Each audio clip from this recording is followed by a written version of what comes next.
Okay, so good morning. My name is Zahi Fayad. I'm the director of the Translational and Molecular Imaging here at Mount Sinai, and I'm very excited, to announce the opening of the 5th annual TMII Symposium, and I'm really happy to see a lot of the familiar faces and new faces, and excited a lot about our guests who came from outside Mount Sinai, outside even the US for some of them. And I just want to start a little bit. This is the program. We will start with a keynote lecture by Dr. Pettigrew, Rod Pettigrew, director of NIBIB. And then we'll follow up with presentations, number one related to neuro. Susumu Mori from Hopkins will give that talk.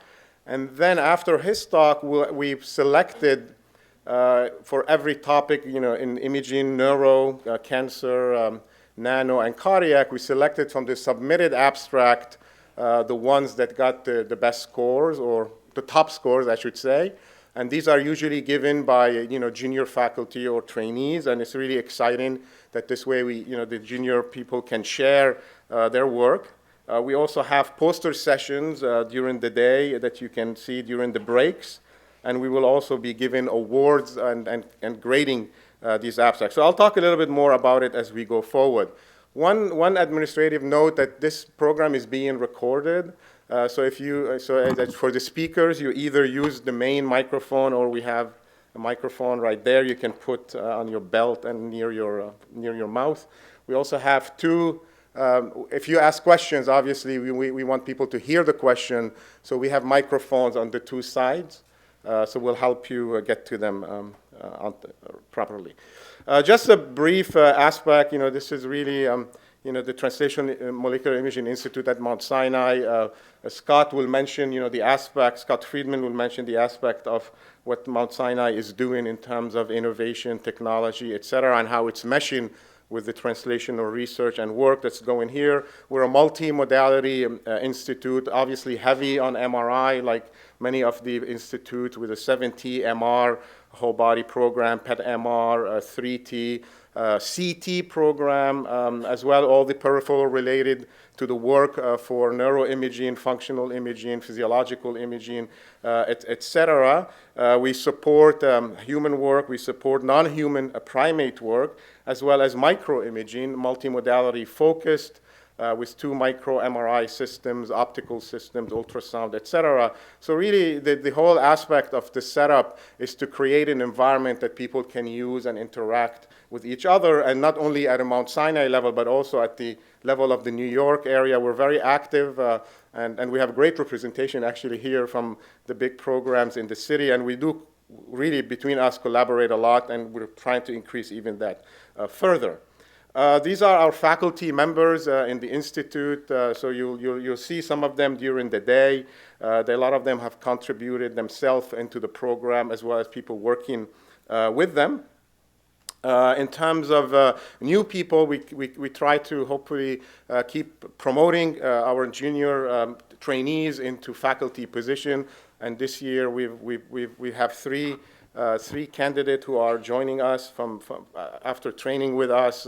Carlos Perez Medina as an instructor in nanomedicine, Claudia Calcagno and my group in cardiovascular disease, and Adrienne Divorn, who is in neuroimaging, will be formally moving as a faculty members within TMII. So we're very happy to have the junior faculty, since we are really betting on them to improve and to push the science. This is really the next generation, and we are very much committed to the mentoring and to their advancement. Also, the support by the administrative team, and really a testament of, I guess we'll see if this is going to work today or not, but they have done a lot of the hard work and helped me support the institute business on a daily basis. I want to thank them before I really thank them again. And I also would like to say that you will hear also from Rita Goldstein, who's the head of the Brain Imaging Center, which is an initiative between our institute and the Freedom Brain Institute, and her group and faculty and staff are well represented here. There's a lot of initiative from the Brain Imaging Center that goes in parallel to what we are doing. And there's in October 7, people who are really interested in brain-only work. There is a symposium that the BIC will be hosting, and you can hear about it more on the website. So this really takes me to the program. As I mentioned, I gave you a little bit the layout, how it works. And this is meant to be also very interactive, I hope. So please don't, we have the best speakers in the world here, the thought leaders in the field of imaging science. And as you've seen also, the theme that we tried to push today, and you will hear throughout all the talks, is very much focused on innovation, very much focused on blue sky research, definitely inspired by our keynote speaker, Rod Pettigrew, and you will hear a lot about what NIBIB is doing to push that agenda. I just want to give a little bit of numbers. I've gotten latest numbers from the front desk. We have 187 people registered, plus the on-site registration today. It's about 200 people. It's really not about the numbers, but it's good that we are attracting, over 200 people to this meeting. 25 organizations, involved outside Mount Sinai, 22 departments, center and institute at Sinai. We have 49 abstracts that were submitted, and we realize also the timing is not perfect. I mean, it's never a good time anyway for any of this, but really summer, I will say, it gets slower. So we appreciate the people who submitted and are able to join us here. Definitely an increase in terms of the number of people joining. And I really hope also, I mean, this was one of the things we as a New York imaging community talk about, and maybe in the future do something even more jointly with the other institutions. And I would love to hear feedback from people about this.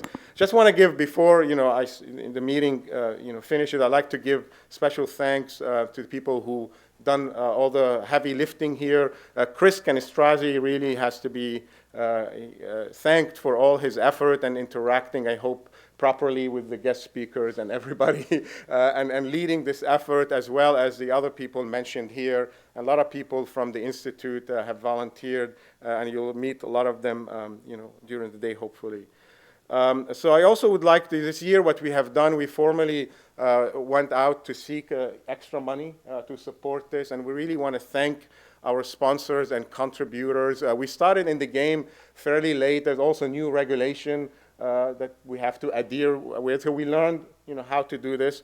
We've also learned from Scott, maybe how to do it better in next year. He's been a master for his conference, but we'll try to do this. But again, this is just to offset some of the cost that we have. So I want to mention Siemens, who has been a partner to us within the Imaging Institute, and they have been supporting us as a platinum member. We have Bristol Myers Squibb, and I hear there's a good representation of them here. We collaborate with BMS in cardiovascular disease, and I see people in oncology now field, so I hope we can extend that even further. SA Instrument has been also a key partner with us for a long time, and we thank them for their help and support.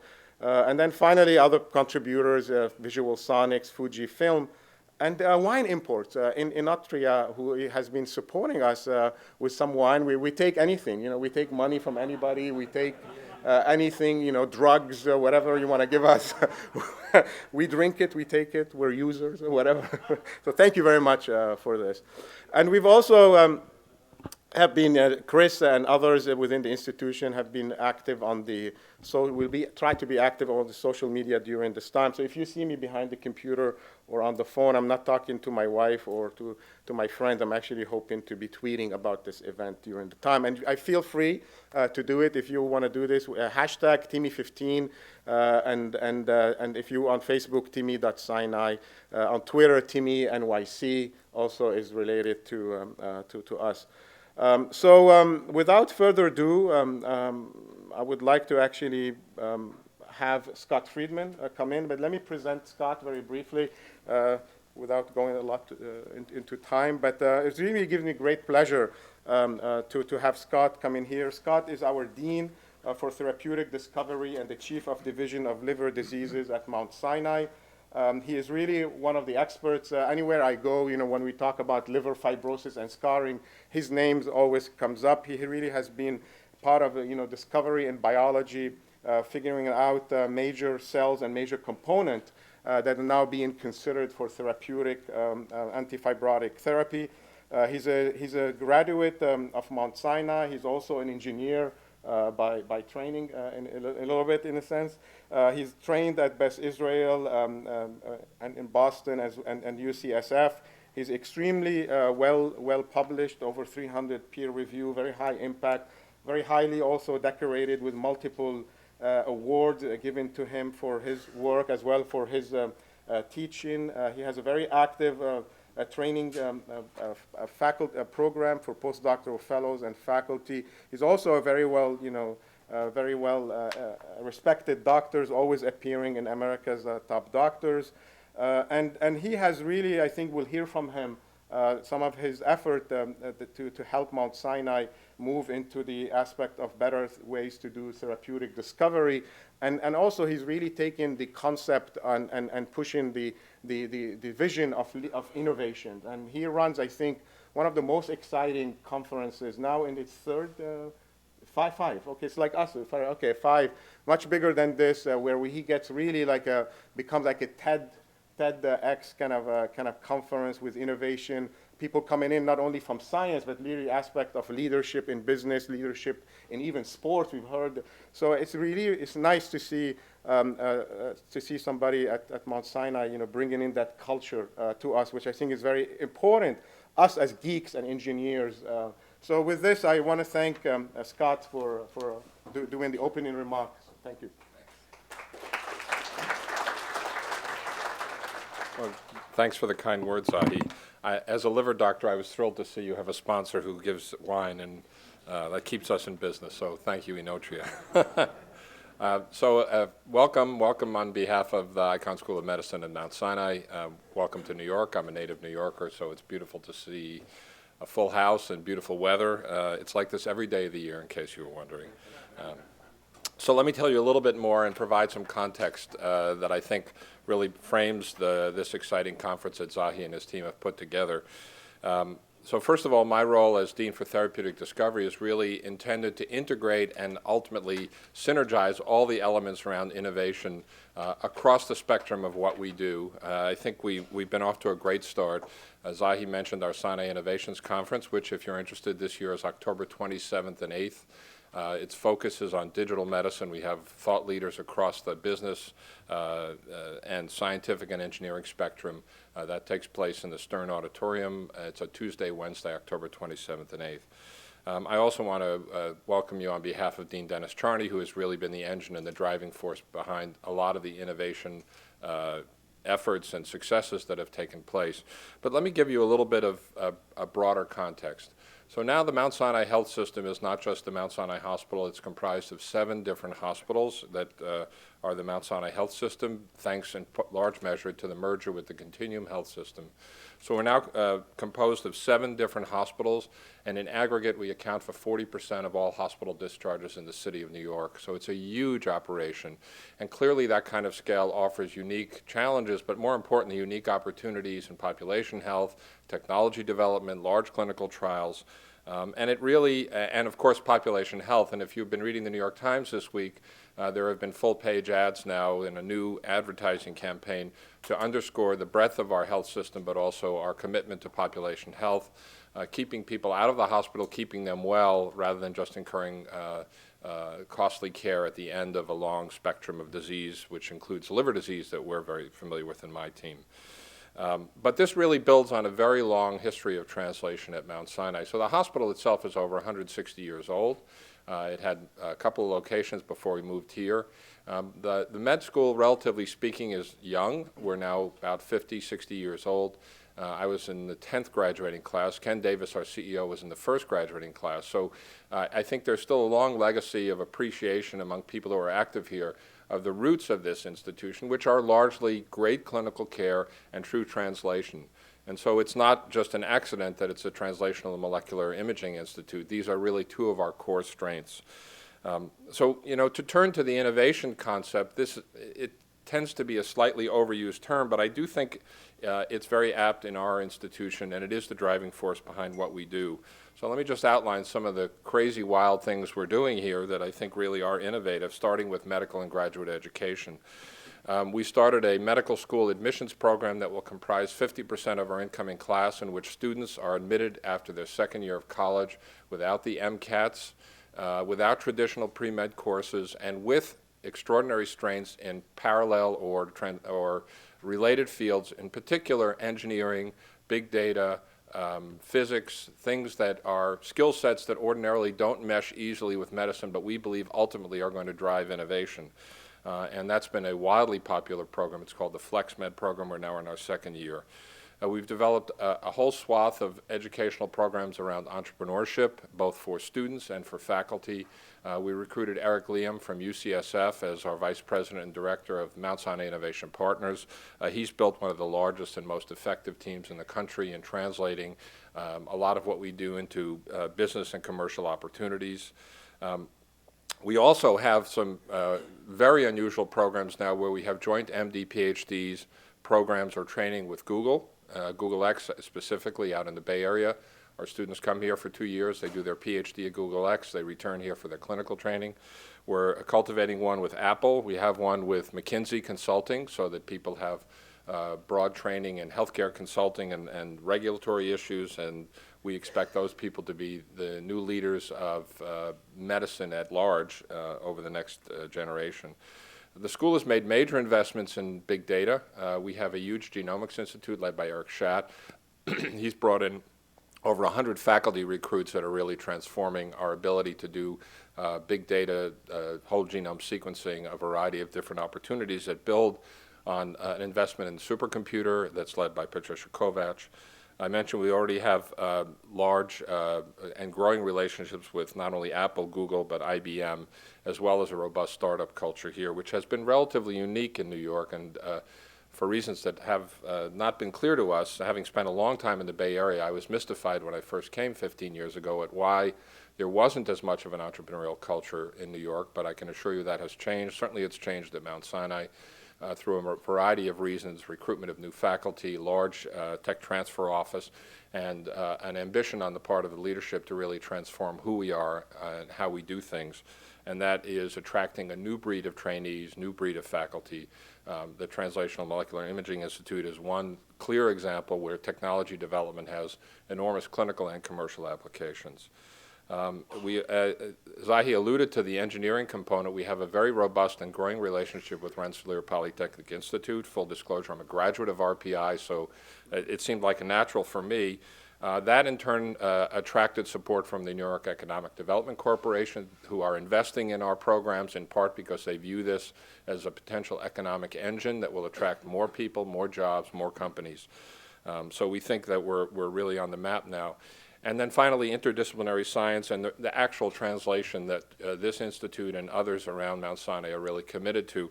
And it's really these latter two, engineering and interdisciplinary science, that are really hallmarks of Zahi's institute. Because I think it coalesces and it synergizes many of the elements of innovation at Mount Sinai. Certainly Zahi knows more and you know more about the quality of the investments in technology, which include the 7 Tesla magnet, animal imaging, and nanotechnology. But in particular, these efforts at interdisciplinary science, which Zahi alluded to in terms of the Friedman Brain Institute, no relation, unfortunately for me, but the Brain Institute, the Cardiovascular Institute, the investment in experimental therapeutics. We have a large number of medicinal chemists now on campus who work closely with our scientists, including those invested in nanotechnology. But I would say that it's really not the technology alone that distinguishes Mount Sinai. Of course, many of you come from institutions with great technology. It's not even the people alone. You're all very talented and come from institutions that have a wealth of talent. But I think it's the unique ambition to really change the face of biology and medicine by leveraging great patient care and teamwork to develop new paradigms of biomedical discovery and human health. So I think you're visiting Mount Sinai at a time of enormous growth, ambition. We are an institution that is deeply committed to changing the way biomedicine is pursued and the way we manage human health and take care of disease. I think the Translational Molecular Imaging Institute is a prime example of who we are and where we want to go. And so with that, I'll thank Zahi for including me in these opening comments and add my welcome, and I hope you have a great conference. Thank you.